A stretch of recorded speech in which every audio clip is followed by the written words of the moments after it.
And now, it's time for learning more about our lives as students, our body as humans, and our future as happy, healthy people. The APU and AUV Podcast Network presents the Student Health and Happiness Podcast with your host, Russell Freeman.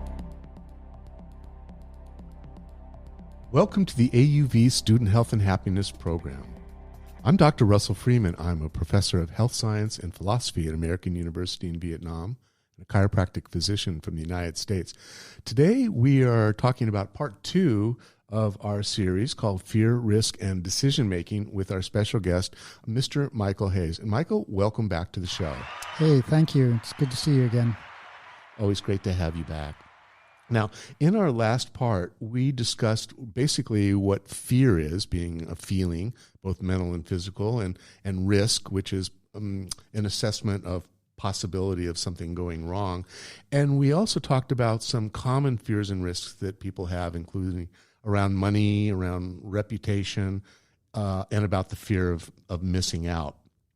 I left you with an important question, and that is about how fear enters into the decision-making of most people, and in particular with students. So we need to define a term which is risk tolerance. And so risk tolerance, there are two kinds of people. There are high-risk tolerant and low-risk tolerant people, or times in your life when you may be more tolerant towards accepting something high risk, meaning with a probability of something going wrong, or you may prefer low risk because you're more important. You put more importance on comfort and safety than on opportunity and optimism. So with a student, how would you define risk tolerance for a student? Sure, yeah.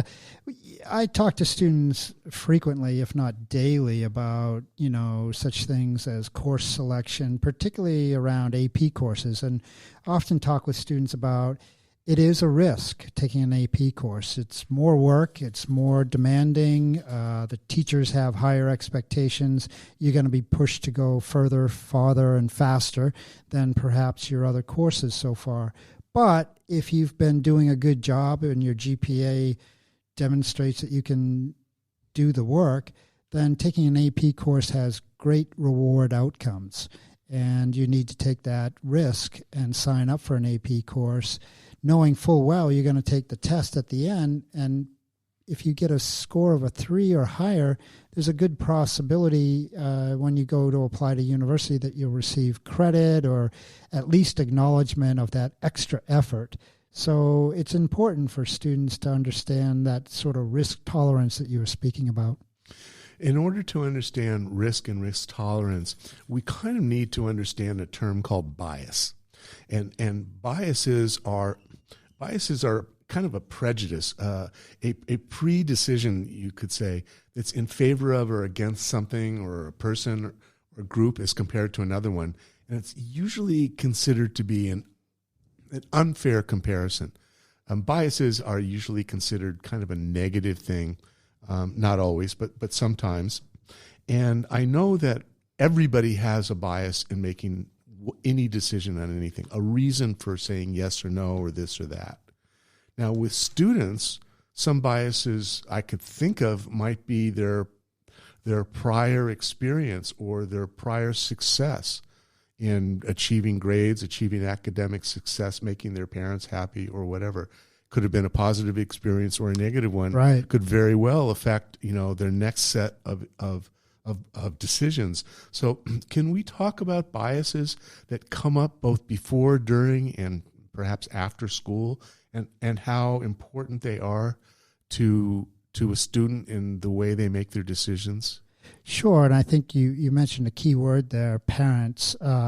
They can often transfer their biases onto their students as they grow up, and students sort of don't understand that they're being transmitted through their parents, and their parents often influence their students' thinking in a great host of different ways.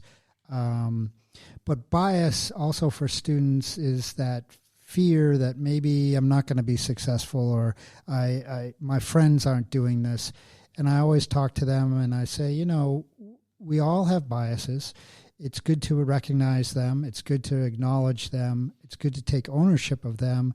But then let's look at the other side of the coin. If you do take this risk, you're going to either prove your bias or you're going to disprove it. And if you meet with success, that's really what you want in the long run. And you want to learn that biases don't have to hold you in place forever.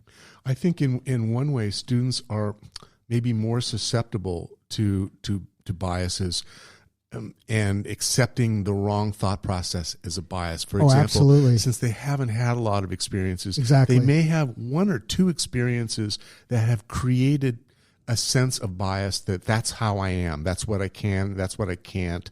That sort of conversation, which of course is always going to be wrong. And there's so much pressure nowadays on students, and the social media, Instagram, TikTok, all those social media platforms are creating an environment for young people to, develop some really inappropriate decision-making skills. Yes, because it's tied into your value system, which can really change when you start to see superstars that really aren't, but right. present themselves as a normal superstar like you should be. Right. On the internet, you never really look under the rug to see the fact that you just see it's that all fake. 15 seconds of fame on TikTok. That's right.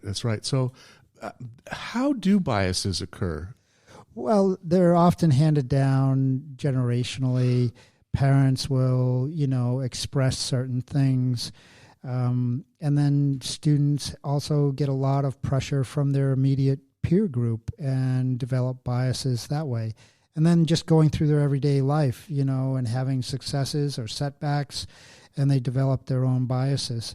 It takes a lot of work, and, usually that the work occurs after you've gotten out of high school and maybe during college or even after college, where you come to realize that those biases aren't really helping me anymore, and I need to grow and evolve into something new and better.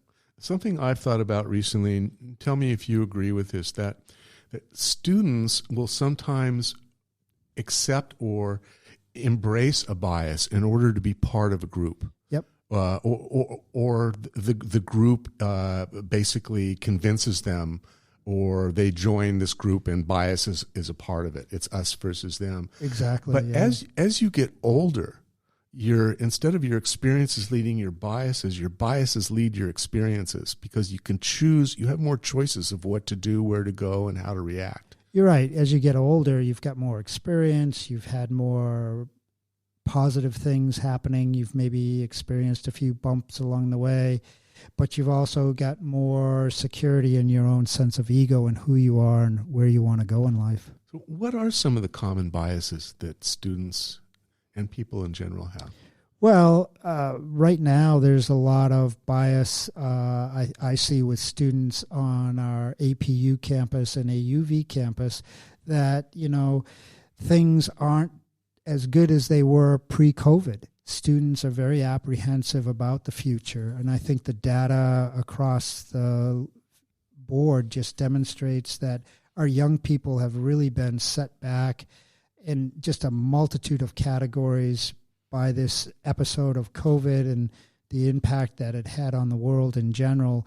And now with the current military actions taking place around the world, there's a lot of fear out there of what the future will bring. Fear and bias are a close married couple, as we know. Do you think that that students have bias in choosing their classes or their major or their career or their university that they want to transfer to or go to? Yeah, absolutely. How do those occur? Those biases, like picking a course, if they've heard something from other students, or if they know the teacher and they've had that teacher before, or they haven't had that teacher before, or if they're just picking a university. More often than not, students say things to me about, well, I just want to go to a good university. Well, there's thousands of good universities. And then my role is really to help them pick apart that argument and sort of narrow it down. I often take the United States or North America and divide it up into thirds: East Coast, midsection, and the West Coast, and talk about the different strategies when you're looking at each section of the country, and help students really understand at a deeper level the benefits of wherever they go. It's not where they are, but who they are in that experience. Well, yeah, and another disadvantage they have when it comes to making the right choices is that biases are generally based on experience. So the younger you are, the more they're going to be based on other people's experience that you look to for guidance. Yep. So how do you know what your biases are? How does somebody know this is my bias and I need to be aware of that when I make decisions? Well, again, if you have a close circle of friends or someone you can really trust, and just have a discussion about what biases are, and really look at your own life and say, this has been working, this hasn't. What do I need to change to make it a better journey? I guess you just have to really be honest and look at your track record. Have you made good decisions and understand what went wrong in your decision-making process when it didn't work out? Right. So I want to leave you with one more question that we're going to continue in our next episode. And that is, what is the best decision? What is the right decision? And how do you know it's the best choice to make? So think about that, Michael, and we'll see you next time. Hey, I'll be glad to be back and talk with you again. Thanks.